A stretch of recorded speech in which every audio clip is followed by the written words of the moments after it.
ọjọ́ lẹ́wọ̀ lédèwẹ̀rẹ̀ o mo ní lórí ọjọ́ rẹ̀ ni wọ́n relé rẹ̀ o alájà Táfíkà tùwó ọmọdélé ọlá Àjọkẹ́ Abímbọ́lá ọmọ ní Màsàwù ló sọjọ́ bí lónìí ẹ̀jẹ̀ relé wọn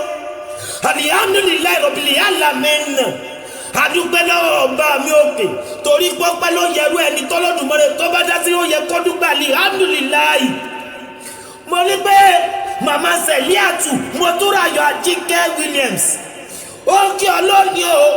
mo ní pé Motúnráyọ̀ lóore mi ní sẹ́sì ọ̀hún ní kí ọ̀rẹ́ lé bàbá tó bí ọlọ́mọ ọlọ́pàá ọjà ni mo ń perí Táfíkàtù ọlọ́pàá ọjà gbogbo number 1 Balógun Street kò sọ́kọ́ Lagos Island. We are into dealers in all kinds of bridal materials. Ẹ̀yin ìyàwó tuntun ẹ máa bọ̀ lọ́dọ̀ wa ẹ máa rọ̀ sí wa wìnìwìnì ẹ wá bá wa ra nǹkan tẹ́ ẹ fẹ́ fi ṣèyàwó ohunkóhun tẹ́ ẹ bá nídìí fún ìyàwó yín tó bọ̀ lójú ọ̀nà ẹ máa bọ̀ number 1 Balógun Street kò sọ́kọ́ làkàlẹ̀ sí o. Mo ní Yaruka yàtọ̀ ẹ̀mí Ọládùfẹ́ oníbùdó ń kí ọkọ oríire àfíìsì ọmọ rẹ Olúwatóbi lọ́ba Àkàndé oníbùdó ó ń kí ọ. Sẹ̀líàtù sọ pé wọ́n lè kó àkété ìlú ọgbọ́n arọ́ mi sàlẹ̀ gbẹlẹ̀gbẹ̀ alàgbàlógún bá bomi kómi alàgbàlógún bá bọ́dọ̀ kódò ẹ̀yin lọ́mọ ọ̀sà ni ó ṣe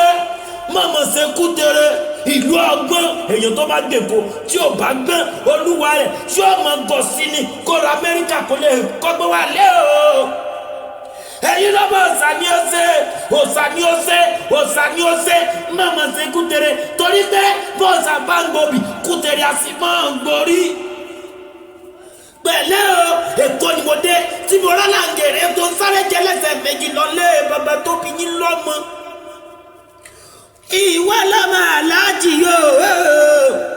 aláàjì Shehu Tijani Animashaun ìwọ lọ́mọ alájà Rísíkátù Ayọ̀kẹ́ Adé Adams kọ́lọ́dùmarè kó bá wa tẹ́wọ́ sáfẹ́fẹ́ rẹ̀ mo ní pé àwọn alájà ẹni bí ẹni torí pẹ́ni tó kó ni mọ́ra ni ọ́ gbogbo wọn náà ní kí ọ ló ní ọjọ́ rẹ̀ látọ̀rí màmá mi alájà Kàfáyàtù rẹ̀ pílẹ̀kù sọ́lájà alájà Táíwò Ṣẹ̀rífà Adé Animashaun ní Johnson of London UK ìyá àbẹ́jì ń kí ọ ọmọ Tọ́pẹ́ Sàlámọ́ntù ọmọ Animashaun alájì Kàsíìmù Àjàdí Ọláyíwọlá Animashaun lòun náà alájì Olúbàdùn Mòhíbù Animashaun gbogbo wọn náà ń kí ọ kú oríire. Màmá mi Ṣọlá Òṣòdì Mrs. Ṣọlá Òṣòdì Managing Director Ṣọlá Art Accessory Limited ó ń kí ọ kú oríire. pẹ̀lẹ́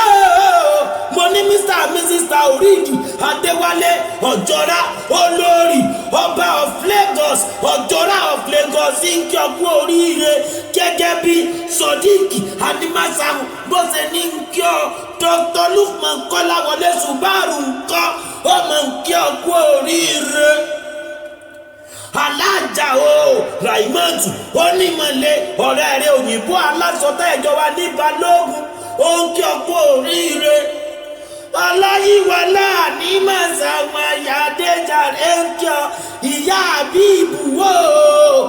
USA Chicago ó ń kí ọ kú oríire ó kọ̀wé ránṣẹ́.